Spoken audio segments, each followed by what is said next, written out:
আল্লাহ নবী সাহাবীরা বর্ণনা করলেন, আল্লাহ নবী সাহাবিয়া আম্মা জান হযরতে আসমা রাদিয়াল্লাহু তাআলা আনহা, আম্মা জান এক তারিখে ঘরেতে কোনো খাদ্য ছিল না। ও যুবকেরা, আম্মা জান আসমা প্রতিবেশীর বাড়িতে চাইতে যাবে কিনা, কার কাছে দুটো খাদ্য পাওয়া যায়, এই চিন্তায় তিনি পেরেশান হয়ে গেল। একদিন চলে গেল, 2 দিন চলে গেল, 3 দিন চলে গেল, কোন কোন রিওয়ায়াতের বর্ণনা 6 দিন অতিক্রান্ত হয়েছে। আম্মা জান হযরতে আসমা ঘরেতে কোনো খাদ্য নাই, ক্ষুধার যাতনার সহ্য করতে পারে না। মহিলা মানুষ, মা মানুষ, মেয়ে মানুষ। ও যুবকেরা, আম্মা জান আসমা ঘরেতে বসে বসে বসে বসে আল্লাহ পাকের নামাজের পাটিটা বিছিয়ে দিলেন। সময় মতো নামাজটা আদায় করে আল্লাহ পাকের দরবারে 2টি করে হাত তোলে, উদউনি আস্তাজিব লাকুম। ও রব্বুল আলামিন, আল্লাহ আমি আসমা, আমার স্বামী তো জিহাদে আছে, আল্লাহ আমার বেটা তো জিহাদে আছে, আল্লাহ পাক আমি তোমার নবীকে মুহাব্বত করি, আল্লাহ তোমাকে ভালোবাসি, ভয় করি, ইত্তাকুল্লাহ, আল্লাহ আমি তোমাকে ভয় করি। ও রব্বুল আলামিন, আল্লাহ আমি আসমা আমার খোদার যাতনা সহ্য করতে পারি না, আল্লাহ পাক আমি আসমা আমার খোদাটা ধৈর্য সবর করার মতন তৌফিক দান করুন। ধরে বলেন সুবহানাল্লাহ। আমার আল্লাহ পাক কুরআনুল কারীমের ভিতরে জানিয়েছেন, ও যুবকেরা শুনে রেখে দাও, আল্লাহ রাব্বুল আলামিন জানিয়েছে, ওয়ালা নাবলুওয়ান্নাকুম বিশাইইন মিনাল খাউফ ওয়াল জু'i ওয়া নাকসিম মিনাল আমওয়াল ওয়াল আনফুসি ওয়াস সামারাত ওয়া বাশশিরিস সাবিরিন। আল্লাহ পাক জানিয়ে দিলেন, মুফাসসিরি کرام হযরত আব্দুল্লাহ ইবনে আব্বাস রাদিয়াল্লাহু তাআলা আনহুমা বর্ণনা করলেন, তাফসীর ইবনে কাসিরের ভিতরে এসেছে, আমার আল্লাহ জানিয়ে দিলেন, বান্দা আমি তোদের মাঝে পরীক্ষা নেব, মাঝে মাঝে তোদের ভিতরে পরীক্ষা করব বান্দা।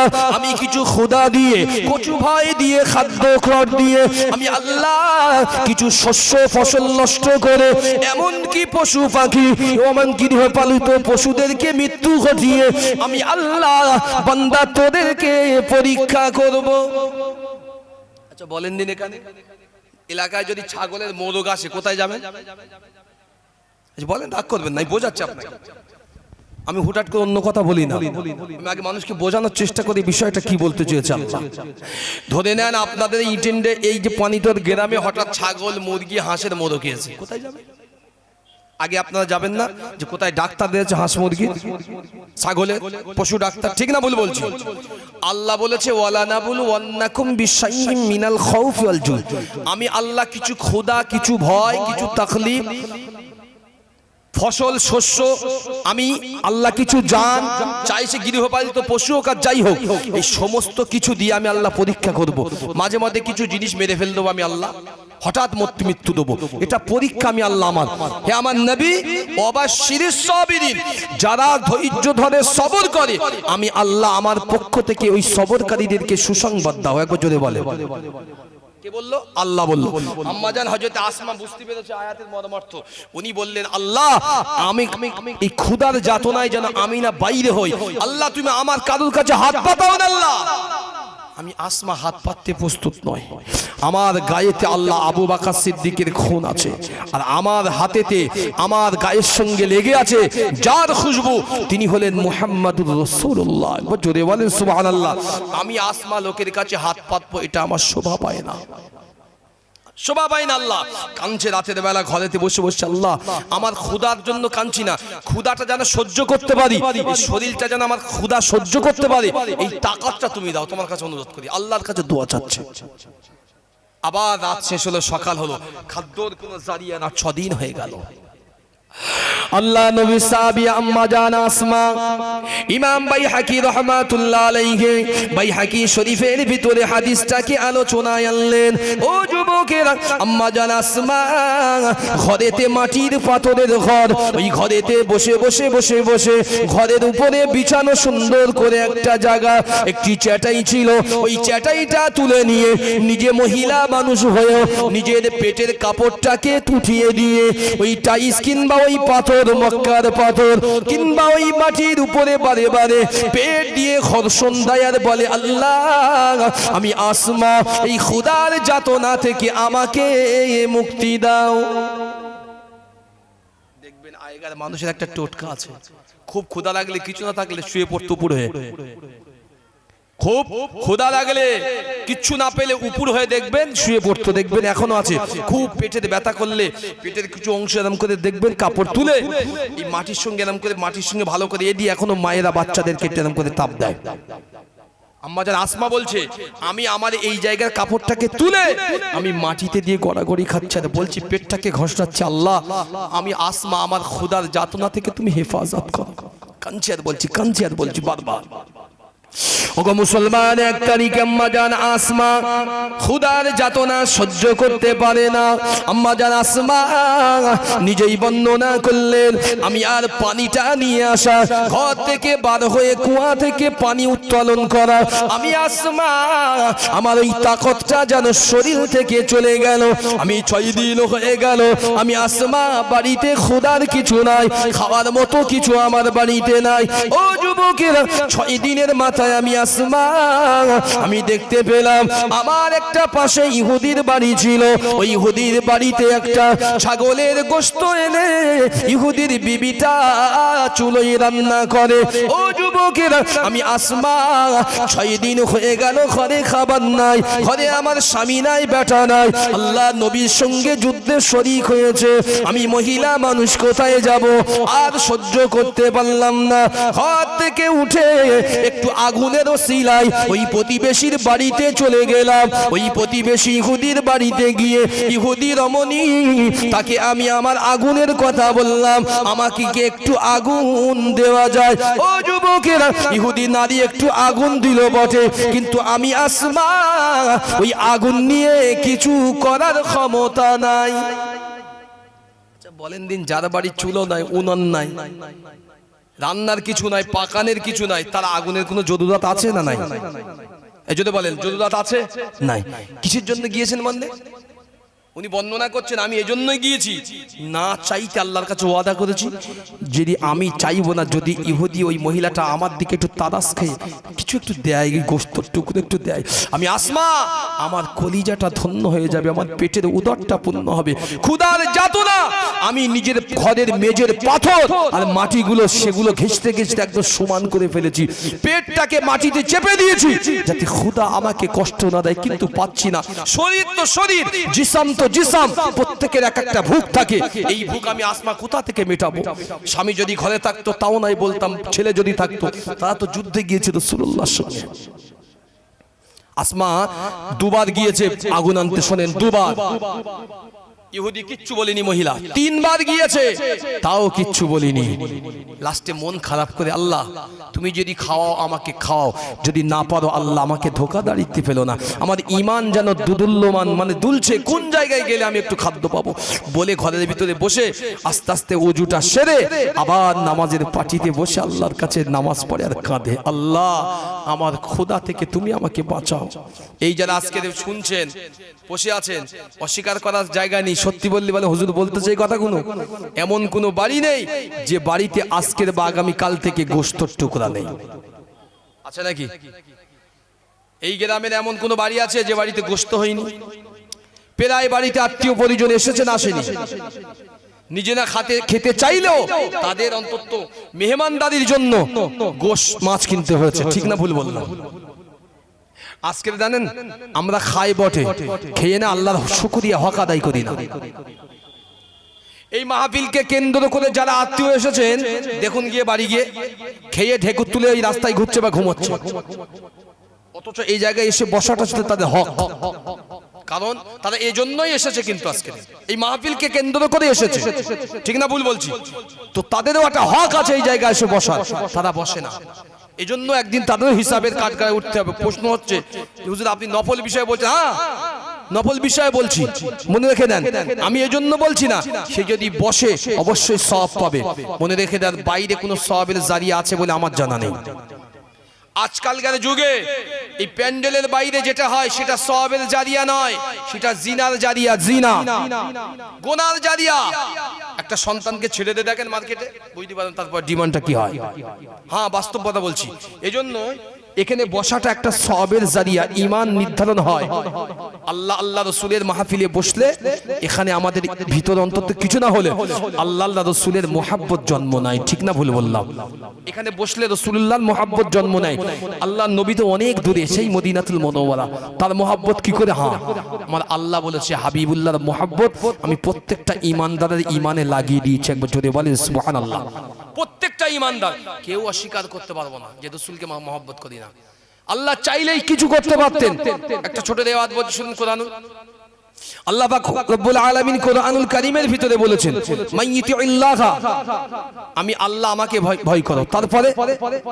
তারপরে আল্লাহ বললেন মাইয়িতির রাসূল, আল্লাহ বললেন যে আমার রাসূলকে। এই সবাই শুনেন এটা। এখন প্রশ্ন আমার পক্ষ থেকে আমি আপনাদের সামনে করছি আল্লাহর কাছে, এটা উদাহরণ। আল্লাহ আপনি তো বললেন যে আপনি আমাকে ভয় করো। আচ্ছা, কে আছেন এই পানিতর গ্রামে যে আল্লাহকে দেখেছেন? কে দেখেছেন? দেখেননি, আমিও দেখিনি। কি হবে আল্লাহকে ভয় করব? আল্লাহ যখন দেখিনি, আল্লাহর কাছে প্রশ্ন, আল্লাহ তুমি তো আল্লাহ, তুমি কেমন আল্লাহ? আমি তো দেখিনি। তোমার অস্তিত্ব কেমন তাও বুঝিনি। তুমি তো ধরাছোঁয়ার বাইরে, শ্বাস প্রশ্বাসেও তোমাকে পাইনি, চোখে তো দূরের কথা, দৃষ্টি শক্তির ভিতরেও তুমি নাই আল্লাহ। তুমি কোনটায় খুশি অখুশি কোরআন হাদিসে পড়েছি, বাস্তব জানি না। তো আল্লাহ তোমাকে খুশি করবো তো কি করে করবো? আল্লাহ ছোট্ট একটি কথা বললেন, রাসূল আমি অনেক দূরে আছি, আমি অনেক দূরে, হাতের নাগালের বাইরে, কারণ আমি স্রষ্টা। তো আমাকে তোদের ধরতে হবে না, তোরা বরং আমার নবীকে ধর। আমার নবী সৃষ্টিকে দেই তোদের ভিতরেই দিয়েছি। আমার নবীকে ধরতে পারলে আমি আল্লাহ আমাকেও ধরতে পারবি। জোরে বলেন সুবহানাল্লাহ। কার কথা বললাম? আল্লাহ বলেছে এই কথা। আপনার যদি স্মরণে না আসে, একটু কোরআন খুলে স্মরণ করে নেবেন। আমরা আল্লাহকে ধরতে পারবো না, আল্লাহ ধরা ছোঁয়ার বাইরে, কিন্তু আল্লাহকে ধরার জারিয়া আল্লাহ দিয়েছেন আমার হাবিবকে খুশি করো। আমার হাবিব যাতে খুশি, আমি আল্লাহ তাতে রাজি ও খুশি আছি। একবার যদি বলেন সুবহানাল্লাহ। আল্লাহর নবীর সঙ্গে সংস্পর্শ পাওয়া আম্মা জান আসমা, এই আসমা রাদিয়াল্লাহু তাআলা আনহা 6 দিনের মাথায় ইহুদির বাড়িতে 3 বার চলে গেল, হয়নি, কাঁদছে বসে বসে। আল্লাহ পাকের বড় শান দেখেন, ইহুদি ঘরে এসে বিবিকে জিজ্ঞাসা করলে, বিবি আজকের বাড়িতে প্রতিবেশী কেউ এসেছিল? তো হচ্ছে হ্যাঁ, ওই পাশের বাড়ি একটা প্রতিবেশী আব্দুল্লাহ ইবনে জুবাইর ইবনে আওয়ামের বিবি 3 বার এসেছিল আগুন নিয়ে যেতে। আগুন আগুন। বিবি তুমি তাকে এক বাটি গোশত দাওনি? ইহুদি বলছে স্বামী। বিবি বলছে কেন আমি গোশত দেবো কেন? তা তুমি ভুল করেছো, তাকে আগে 1 বাটি দিতে হয়। আমি আসছিলাম, আমার অন্তরে মনে মনে বলছিল পাশের বাড়ি আজকের একটু গোশত দিতে হবে, তুমি যখন দাওনি আমার হাতে দাও, আমি নিজে গিয়ে পাশের বাড়িটা একটু গোশত দিয়ে আসি। একবার যদি বলেন সুবহানাল্লাহ। আল্লাহ পাকের নবী সাহাবিয়া আম্মা জান আসমা, আল্লাহ নবী সাহাবিয়া আম্মা জান আসমা রাদিয়াল্লাহু তাআলা আনহা বর্ণনা করলেন, আমি আসমা আমি ঘরেতে সিজদায় পড়ে কাঁদি, আল্লাহ পাকের দরবারে রোনাজারি করি, ও রব্বুল আলামিন আল্লাহ আমি আসমা আমার খোদার যাতনা থেকে হেফাজত করো। আমি যত না কাঁদতে লেগেছি, আমি রোনাজারি করতে লেগেছি, হঠাৎ দেখতে পেলাম আমার ঘরের দরওয়াজায় কে যেন টোকা দেয়।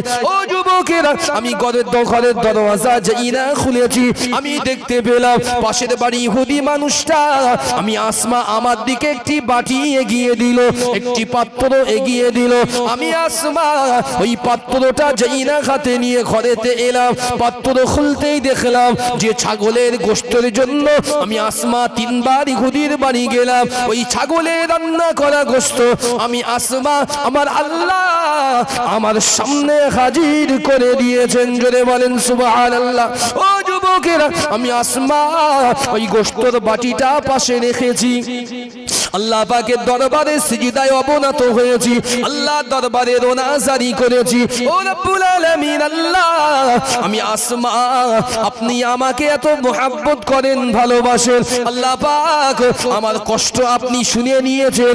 আল্লাহ আপনি ইহুদির হাত দিয়ে আমি আসমা আমার খোদা নিবারণের ব্যবস্থা করে দিয়েছেন। জোরে বলেন সুবহানাল্লাহ।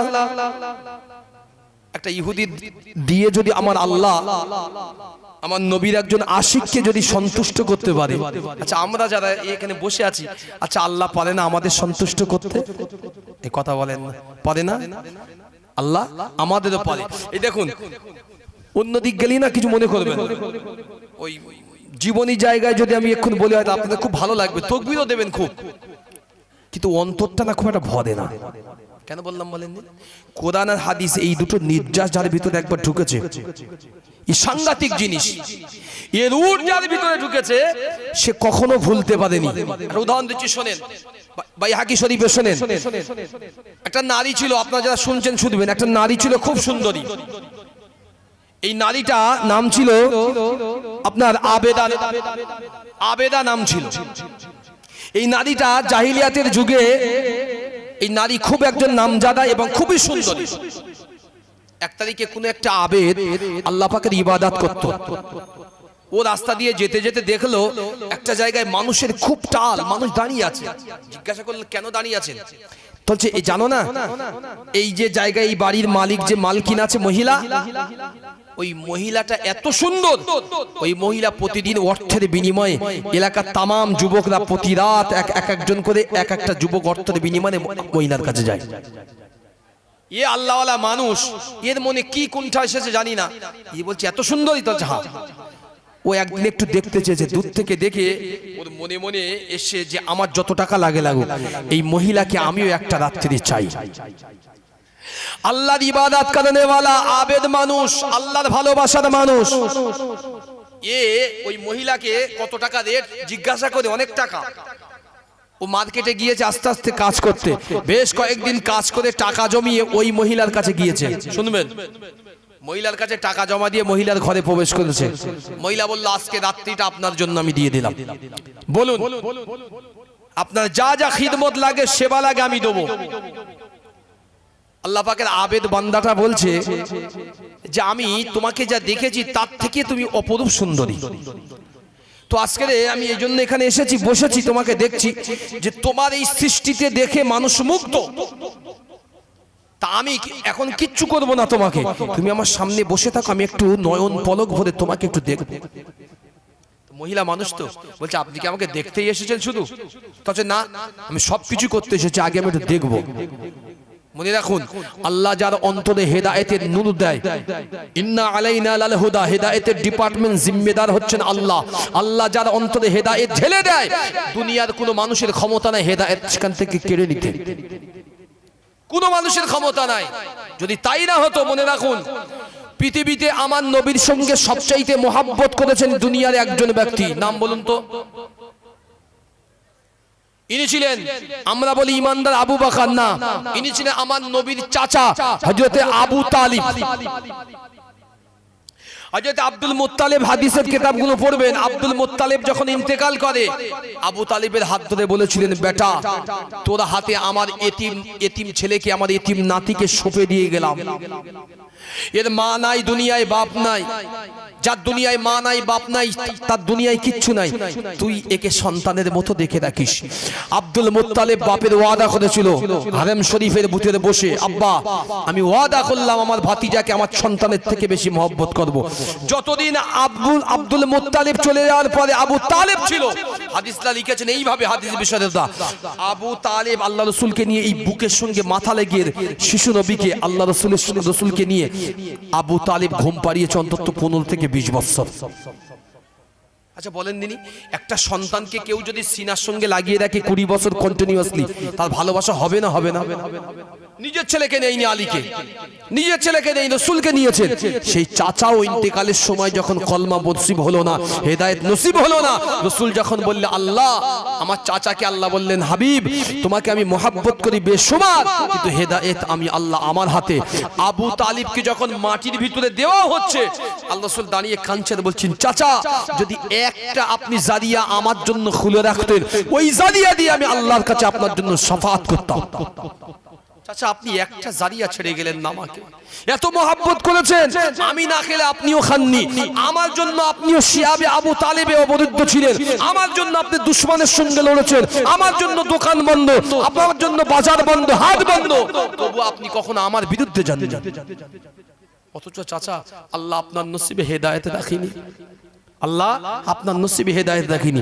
আমাদের নসিবে যে হেদায়েত আছে এই গ্যারান্টি নেই। মনে রাখুন, মুসলমান বসেছি বলে মুসলমান ভাই ভাই সব মুসলমান যে এক পাত্রে আল্লাহ আল্লাহ করি এটা ভুল ভাবেন আপনি না।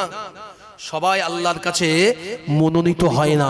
যাকে আল্লাহ বিশেষ অনুগ্রহ করেন, যে আল্লাহকে ইত্তাকুল্লাহ সবচাইতে বেশি ভয় করে, ওয়ালিমান খাফা মাকাম রাব্বিহি জান্নাতান, যে বান্দা আল্লাহর অবর্তমানে মানুষের অবর্তমানে আল্লাহকে ভয় করে, সেই হচ্ছে আল্লাহর কাছে সবচাইতে দামি। কথা বুঝলেন না? এখানে ভাটা আছে তো, এখানকার লোকেরা যদিও ভালো ছেলেরা, এখানে মদ গাঁজা চলে চলে না? তো চলে না, আমাদের দিকে চলে। জি দেখবেন ফাঁকা এলাকা যেদিকে হয়, কিছু কিছু গাঁজা খারা যারা গাঁজার সঙ্গে জড়িত, আমি বলতে পারবো না কারোর সঙ্গে, দেখবেন এদের ইশারা সাংঘাতিক, এরা চোখে চোখে ইশারা করতে হয় যে ঠেকে চলে আয় আমি যাচ্ছি ওই জায়গায়, ঠেকে চলে আয় আমি যাচ্ছি। দেখেন সবার এক একটা নেশা আছে, একটা নিশানা আছে। বিড়ি খদ্দের নিশানা একটা, কেউ যদি চায়ের দোকানে বসে ধরায় অপিনিয়ন দিলে শিগগির দে, শীতকাল এখন বুঝবেন একটা যে দুটো দে। খৈনি খদ্দের কথা বাদ দেন, ও একলা ডললি ও জীবনে ডলতে পারে না, পাশের লোক ঠিক বলবে আমার একটু নিস, গুতো মেরেও বলবে, গোজা দিয়েও বলবে একটু নিস। আর ওর উপরে আছে গেঁজাখোর, এরা চোখে চোখে ইশারা করে দেয়, ওখানে চল রেডি কর আমি যাচ্ছি, ওখানে চল রেডি কর আমি যাচ্ছি। এই প্রত্যেকটা এক একটা ইশারাদার আছে। এই দুনিয়ায় যেমন সিস্টেম আছে মনে রাখুন।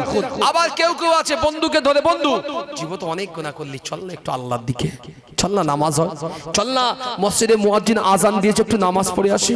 মনে রাখুন বন্ধুর যেমন কোয়ালিটি আছে, আমার আল্লাহর কাছেও কোয়ালিটি আছে।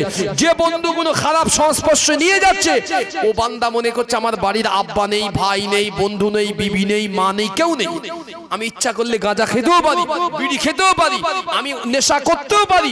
এই জায়গায় গিয়ে যদি ও সেন্টিমেন্টের অন্তরে আসে, ওয়ালিমান খাফা মাকাম রাব্বিহি জান্নাতান, আল্লাহ অফার দিয়েছে বান্দার জন্য। দুনিয়ার মোবাইল কোম্পানি দেয়, সিম কোম্পানি দেয়, আমার আল্লাহ দিয়েছে সূরা রহমানের ভিতরে, বান্দা আমাকে না দেখেও কোনো খারাপ কাজ করতে গিয়ে বান্দা যদি ভয় করে ফিরে আসে একবার যে আমার আল্লাহ তো দেখছে, আমি আল্লাহ ওর জন্য মাকাম রাব্বিহি জান্নাতান, জান্নাতে দুটি করে ঘরের ব্যবস্থা রেখেছি। জোরে বলেন, একটু চিল্লে বলেন সুবহানাল্লাহ, আর একটু চিল্লে বলেন সুবহানাল্লাহ, নারে তাকবীর। এখন যদি আপনার মনে হয় যে সত্য এই কথাটা একটা দাম আছে কোরআনের আয়াত, যে আমি গুনাহ করতে গিয়েছি কেউ নেই এখানে, আমি দাঁড়িয়ে প্রস্তাব করব, আমি হুজুরটা কি আছে, আমি হুজুরটা কি হয়েছে, কেউ নেই, গাড়িটা রাখলাম এক সাইডে দাঁড়িয়ে প্রস্তাব করব, আমার মনে এসছে কেউ না দেখতে পা, আল্লাহ তো দেখছে, আল্লাহ তো দেখছে, আল্লাহকে লুকোতে পারবো না।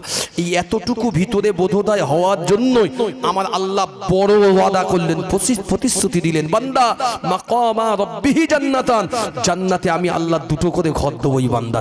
যারা আমাকে না দেখো, দুনিয়ার কোনো ভয়তে না থেকেও গুনাহ করতে গিয়ে আমি আল্লাহ আমার কথা ভরণ করে চিন্তা করে স্মরণ করে পিছনে এসছে। যারা যুবকরা আছো মনে রেখে দাও, আমাকে ভয় করতে হবে না, বক্তাকে ভয় করে লাভ নেই, কোরআনকে ভয় করো, আল্লাহকে ভয় করো। আল্লাহকে ভয় করলে আল্লাহ খুশি হয়ে যায়, আল্লাহ রাজি হয়ে যাবে। একবার জোরে বলেন সুবহানাল্লাহ। যে কথা বলছিলাম, ওই আবেদ গিয়ে মহিলাকে দেখছে, দেখতে দেখতে দেখতে দেখতে আল্লাহ রাব্বুল আলামিন ওর অন্তরে হেদায়েত ঢেলে দিলেন। ও তাড়াতাড়ি মাথাটা ঝাঁকালেন, ঝাঁকিয়ে বলছে আমি চলে যাচ্ছি। সুন্দরী মহিলা আবেদ এসে হাত ধরলেন, আপনি যাচ্ছেন কোথায়? আমাকে পাওয়ার জন্য এলাকার লোক অর্থ দিয়ে কদিন আগ থেকে ডেট বুক করে, আপনি আজকে আপনার সময় আপনি পালিয়ে যাচ্ছেন। আল্লাহ পাকের ওই বান্দা বলছে আমি আপনাকে প্রথম পাওয়ার যে নেশা ছিল, সেই নেশা আমার ভিতর থেকে ছুটে গিয়েছে। কি যেন হলো অন্তরে আমি বুঝতে পারলাম না। আমি আপনার ঘরে এসেছি অর্থ দিয়ে আপনাকে দেখার জন্য, আপনার সঙ্গে মেলামেশা করার জন্য, কিন্তু আমি বুঝতে পেরেছি আপনার যিনি সৃষ্টি করেছেন সেই আল্লাহ কত সুন্দর। একটু যদি বলবেন না, আপনাকে যে সৃষ্টি করেছে এই রব্বে কারীম কেমন, তা আল্লাহকে যদি দেখার ইচ্ছা হয়, আল্লাহর কাছে যদি দাঁড়ানোর ইচ্ছা হয়, যদি ফিরে যাওয়ার ইচ্ছা থাকে, আফাহাসিবতুম আন্নামা খলাকনাকুম আবাসা ওয়া আন্নাকুম ইলাইনা লা তুরজাউন, যারা মনে করে অহেতুক এসেছি আর গরু ছাগলের মতো ছেড়ে দেওয়া হয়েছে, এটাই আমার দুনিয়া, না। আল্লাহ বলেছে তোমাদেরকে প্রত্যাবর্তন করতে হবে, ফিরতে হবে। বান্দা তুমি একদিন মনে রেখো, আমি আল্লাহ প্রত্যেকটা সৃষ্টিজীবকে আমি আল্লাহ আমার কাছে প্রত্যাবর্তন করতে হবে। কি নিয়ে আসবে গুনাহ ভালো মন্দ, সেদিনের জন্য তুমি তৈরি হয়ে যাও। গুনাহ করতে চাইলে চাও, আল্লাহ তো এটাও বলে দিয়েছেন, আল্লাহ এটাও বলেছেন ক্ষমতা থাকে তবে একটা গুনাহ আমার রাজত্বের বাইরে গিয়ে করে দেখাও। কেউ আছেন? কেউ আছে? দুনিয়ার প্রধানমন্ত্রী, রাষ্ট্রপতি, মুখ্যমন্ত্রী, নেতা, এমএলএ, এমপি, পঞ্চায়েত সমিতি প্রধান, বড় মাস্টার, ইঞ্জিনিয়ার, স্পেস নাসা, হুজুর, পীর সাহেব, কেউ আছে যে আল্লাহ দুনিয়ার বাইরে গিয়ে গুনাহ করে দেখাবে? এনি হাউ কেউ? কারোর ক্ষমতা নেই। আল্লাহ নিজেই বলেছে সূরা রহমানের ভিতরে, ইয়া মাআশারাল জিন্নি ওয়াল ইনস ইন ইসতাতা'তুম আন তানফুযু মিন আকতারিস সামাওয়াতি ওয়াল আরদ ফানফুযু লা তানফুযুনা ইল্লা বিসুলতান। তোমাদের যদি জিন ইনসান শোনো, আমি আল্লাহ আমার রাজত্ব ভালো না লাগে, তবে আমি আল্লাহ বললাম চলে যাও এখান থেকে, দূর হয়ে যাও। তবে একটা আমি আল্লাহ আমার রাজত্ব থেকে অন্য রাজত্বে গিয়ে দেখা বলে আল্লাহ নিজেই বললেন ক্ষমতা নেই কারোর। বিসুলতান, যে রাজত্বে যায় না কেন মনে রেখো আলটিমেটলি ফাইনালি সেই রাজত্বের সুলতান হচ্ছে আমি আল্লাহ। একবার যদি বলেন আর একটু চিল্লে বলেন সুবহানাল্লাহ। আল্লাহ রাজত্বের বাইরে কারো যাওয়ার ক্ষমতা নেই। 5 বছর 10 বছর রাজত্বে এত যদি বগল আপনার ভারী হয়, যিনি আল্লাহ অনন্তকালের জন্য সৃষ্টি করেছেন তিনি আল্লাহ, তিনি কেমন মনে করলে বান্দাদের যে কোনো সময় নিতে পারে। একবার প্রাণ খুলে দরুদ শরীফ আল্লাহুম্মা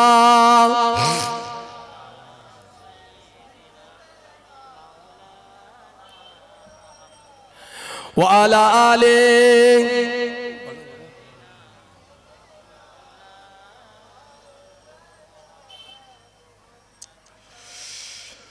তুমি নূরে আলা নুরুল হুদা নূরে মুহাম্মদ, তুমি নূরে আলা নুরুল হুদা নূরে মুহাম্মদ।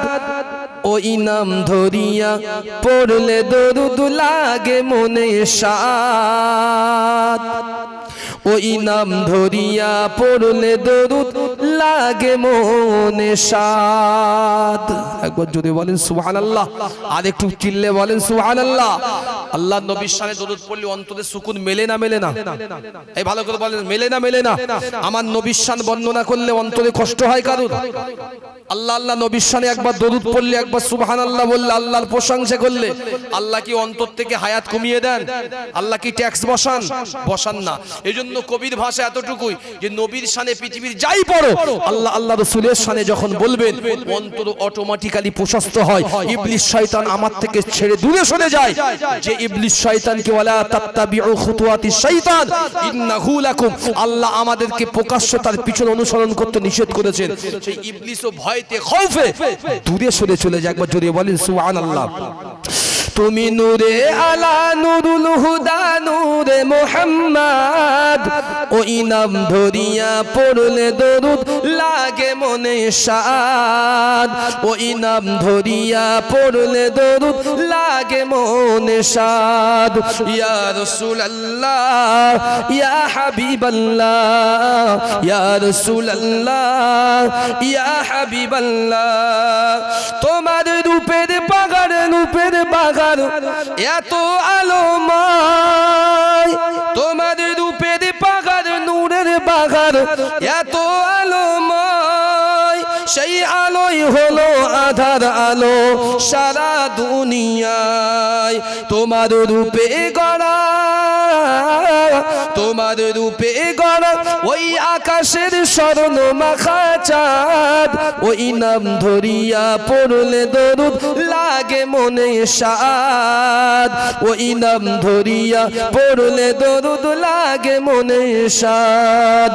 তুমি নূরে আলা নুরুল হুদা নূরে মুহাম্মদ, ওই নাম ধরিয়া পড়লে দরুদ লাগে মনে শাদ, ওই নাম ধরিয়া পড়লে দরুদ লাগে মনে শাদ।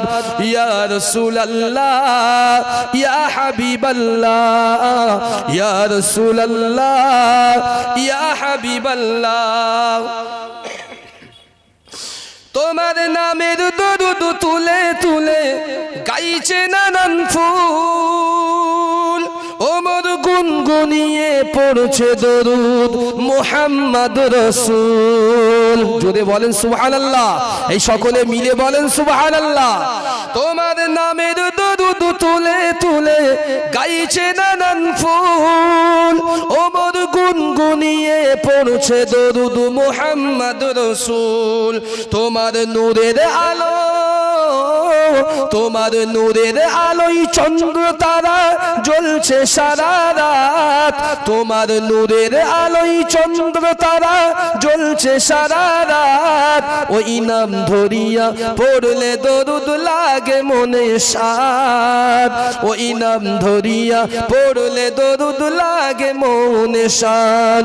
তুমি নূরে আলা নূরুল হুদা নূরে মুহাম্মদ, ওই নাম ধরিয়া পড়লে দরুদ লাগে মনে সাদ, ওই নাম ধরিয়া পড়লে দরুদ লাগে মনে সাদ। আল্লাহুম্মা সাল্লি আলা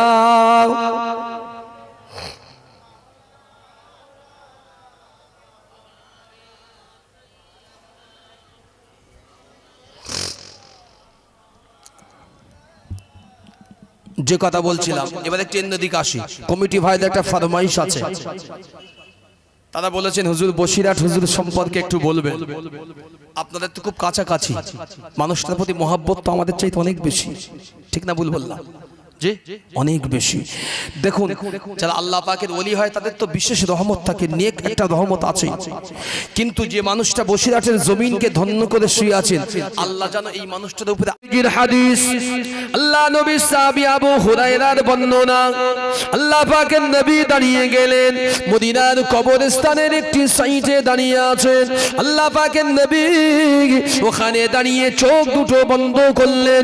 কিছুক্ষণ পরে আল্লাহ রাসূল চক্ষু দুটো মিলে ধরলেন। ও যুবকেরা, আল্লাহ পাকের নবী সাহাবাদের সঙ্গে নিয়ে হাত তুললেন, দুটি হাত তুলে রোনা জারি করে দোয়া চাইলেন। আল্লাহ নবী দোয়া শেষ করে আল্লাহ নবী তাবাসসুম, আল্লাহ নবী মুচকি হাসতে হাসতে ওখান থেকে সাহাবাদের নিয়ে বিদায় হয়ে গেলেন। আল্লাহ নবী সাহাবারা ধরলেন, ইয়া রাসূলুল্লাহ, ইয়া হাবিবাল্লাহ, ইয়া রাসূলুল্লাহ, ইয়া হাবিবাল্লাহ, আপনি কেন কানে রোনা জারি করলেন? আপনি কেন বা মুচকি মুচকি হাসলেন? আল্লাহ পাকের নবী বলেছিলেন, ও আমার সাহাবীরা, তোমরা কি জানো আমি ওই মহিলার কবরে এত সুন্দর নাজ নেয়ামত দেখে, এত সুন্দর জান্নাতি সুগন্ধি দেখে ওই মহিলাকে জিজ্ঞাসা করেছি, ও বুড়িমা, তোমার কবরে এত সুন্দর ব্যবহার, তোমার কবরে এত জান্নাতের নাজ নেয়ামত কি করে তোমার কবরে এসেছে? ওই বৃদ্ধা মহিলা বলেছিলেন, ইয়া রাসূলুল্লাহ, ইয়া হাবিবাল্লাহ, আমি তো জানেন আপনি, আমি মদিনার মসজিদে নববী শরীফটা প্রতিদিন পরিষ্কার করতাম, আমি বিদ্যা ঝাড় পোছ করতাম, মদিনার মসজিদটা পরিষ্কার রাখতাম। ইয়া রাসূলুল্লাহ, আমার হায়াত ফুরিয়েছে, আল্লাহ পাক ডেকে নিয়েছে, আমার কবরেতে আল্লাহ পাক আমার কোনো কিছুর জন্য ছাড় দেয়নি, আমার সালাতটা কবুল হয়নি, আমার মানুষের উপকার কবুল হয়নি, আমার দান সাদকা খায়রাত কবুল হয়নি। ইয়া রাসূলুল্লাহ, ওই কবরে আমার কবুল হয়েছে আমলনামার ভিতরে আপনার ঘর মসজিদে নববী আমি প্রতিদিন যে ঝাড় পোছ করতাম এটাই আল্লাহর কাছে কবুল হয়েছে। ইয়া রাসূলুল্লাহ, আল্লাহ পাক মদিনার মসজিদে পরিষ্কারের জন্য আমার কবরটা পরিষ্কার আল্লাহ জান্নাতের বাগান বানিয়েছেন। জোরে বলেন সুবহানাল্লাহ। আল্লাহ নবী সাহাবাদের দিকে বললেন, ও আমার সাহাবীরা, আমি রাসূলুল্লাহ কিছুটা খারাপ লেগেছিল, তার আমল যখন কবুল হয়নি এজন্যই মনটা বড় বিষণ্ণ হয়েছিল। আমি যখন তাবাসসুম আমি মুচকি হাসলাম, উৎফুল্ল হলাম, এটা অন্য কিছু নয়, আল্লাহ পাক মসজিদে নববী পরিষ্কারের জন্য আল্লাহ তার কবরটা জান্নাত বানিয়ে দিয়েছেন। এজন্য আমি বলে গেলাম, মসজিদ সুযোগ হলে জীবনে একবার হলেও ঝাড়ু দিও। ও যুবকরা শুনে রেখে দাও, আল্লাহ পাকের দরবারে যা কিছু কবুল হয় সামান্য জিনিসও হতে পারে, আল্লাহ যদি কবুল করে নেয় এটাই আপনার পরকালে নাজাতের জারিয়া হয়ে যায়। জোরে বলেন সুবহানাল্লাহ। জি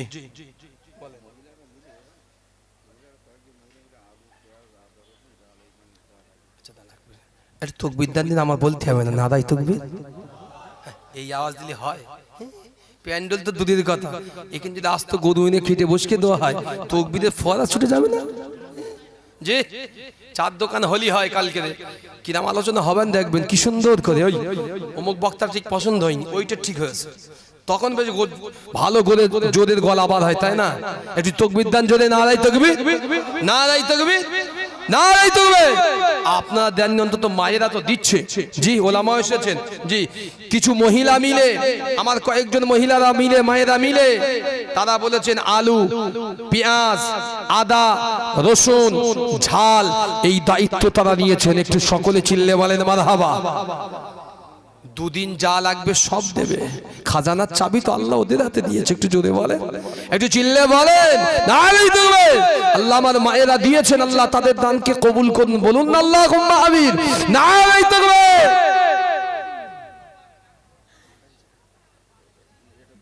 গোপনে একজন দিয়েছেন, যাক অন্তত, জি অন্তত কিছুটা তো দিয়েছে, ছেড়ানোর মতন, মানে গোশত। একজন গোপন দিয়েছেন, তিনি বলেছেন আমি 10টা কিলো গোশত দেবো। একটু মন খুলে বলেন না নারায়ে তাকবীর। ও ছেলেরা, মুরব্বীরা সকলে মিলে বলো না নারায়ে তাকবীর, নারায়ে তাকবীর। মাশাআল্লাহ, মাশাআল্লাহ। আচ্ছা, আর একজন দিয়েছেন, নাম বলতে হবে, শাকিলা বিবি, মনসুরের স্ত্রী। জি জি, শাকিলা বিবি, আমার মনসুরের স্ত্রী লেখা আছে। তিনি বললেন আমিও 500 টাকা দেব। জোরে বলেন মারহাবা, এই চিল্লে বলেন মারহাবা, নারায়ে তাকবীর। সাবির গাজী, বাপের নাম সেলিম, তিনি বললেন আমি ওই মাহফিলের জন্য 1000 টাকা জমা দিলাম। একটু জোরে বলেন নারায়ে তাকবীর। সকলে মিলে বলেন মারহাবা, নারায়ে তাকবীর। আর কেউ দেবেন? আমি আর দেরিও করব না ইনশাআল্লাহ। জি, আমার সময় শেষ প্রায়। জি, আর কেউ দেবেন না?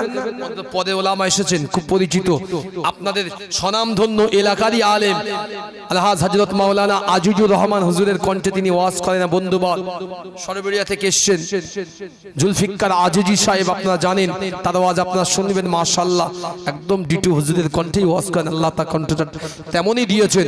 আমি গুনাহগার ওহিদুল ইসলাম কিছুক্ষণ বললাম আপনাদের, আপনাকে কষ্ট পাননি তো? এই দুঃখ পেয়েছেন? বলা অনেক কিছু ছিল, এই পাঠটা না থাকলে কিছু করার নেই, এটা আমাদের জীবনের অংশ। তো যাক, যদি আল্লাহ নসিব কখনো করে শুধু ওয়াজের জন্য, তো 2 ঘন্টা আমি শুধু ওয়াজে আলাদা করে দিয়ে যাব। জি, বড় করে মাশাআল্লাহ। আমার মায়েরা দুহাত ভরে যা পেয়েছি ইনশাআল্লাহ, একেবারে খারাপ দেইনি। কিন্তু পুরুষটা আমার বাবাজিরা তো দেইনি। জি, এরা মনে করছে যে দেই হুজুর, কাল সকালবেলা চার দোকানে গিয়ে কি খাবো, চিন্তায় পাগল হয়ে যাচ্ছে। জি জি, মাশাআল্লাহ, আমার মায়েরা এইগুলো সব দিয়েছেন, আরো যা দিয়েছেন সব দায়িত্ব নিয়েছেন। একবার মিলে বলেন না নারায়ে তাকবীর। আমার মায়েরা বলুন জিন্দাবাদ। আল্লাহ তাআলা যা কিছু দিয়েছেন কবুল করুন, বলুন আল্লাহুম্মা আমিন। ছোট্ট করে একটু দোয়া তারা চেয়েছেন, আমি গধম করে বিদায় নিই। আল্লাহুম্মা আমিন। রব্বুল আলামিন, আল্লাহ পাক, আল্লাহ এই মাজলিসে যা কিছু হয়েছে আল্লাহ ও রব্বুল আলামিন, তোমার বান্দা বান্দিরা যতটুকু দিয়েছে আল্লাহ পাক তাদের দানকে কবুল করে নাও। আল্লাহ পাক তাদের দানের ওসিলায় তাদের মা বাপ যাদের কবরে রব্বুল আলামিন যারা নীরব নগরীতে শুয়ে আছে, আল্লাহ এই দানের ওসিলায় ওই কবরগুলো নূরুন আলা নূর বানিয়ে দাও। আল্লাহ যে যা নিয়েতে দিয়েছে মনের নেক মকসুদ পূরণ করুন। আল্লাহ টাকায় বরকত দেন, আল্লাহ ব্যবসা বাণিজ্য বরকত দেন, রোগ শোক থেকে আল্লাহ বিমার থেকে শেফা দান করুন, সংসারে শান্তি দিয়ে আল্লাহ তাদের টাকায় টাকায় দানায় দানায় আল্লাহ পরিপূর্ণ করে দেন। আল্লাহ আজকের মাহফিলের যত দান নূর নবীর ওসিলা করে কবুল আর মনজুর করে নাও। সাল্লাল্লাহু তাআলা আলা নবীল করিম وعلى آله وأصحابه أجمعين آمين آمين آمين قلب لا إله إلا الله محمد رسول الله صلى الله عليه وسلم। একজন মা তিনি বলেছেন আবার 10 কিলো গোশত, আল্লাহ তার দানকে কবুল করুন, বলুন আল্লাহুম্মা আমিন। সকলে মিলে বলেন আল্লাহুম্মা আমিন। আমি মুখতাসার করলাম, আমার পরে ভাই বন্ধুবার ওলামা এসেছেন, তিনি যদি পারেন ইনশাআল্লাহ কিছু আপনাদের কাছে দাবি রাখবে। আমি ওহিদুল ইসলাম, আমি মুখতাসার করলাম, সকলেই দোয়া করবেন, আমি গুনাহগার আমার জন্য। আসসালামু আলাইকুম ওয়া রাহমাতুল্লাহি ওয়া বারাকাতুহু। দুরূদ শরীফ আল্লাহুম্মা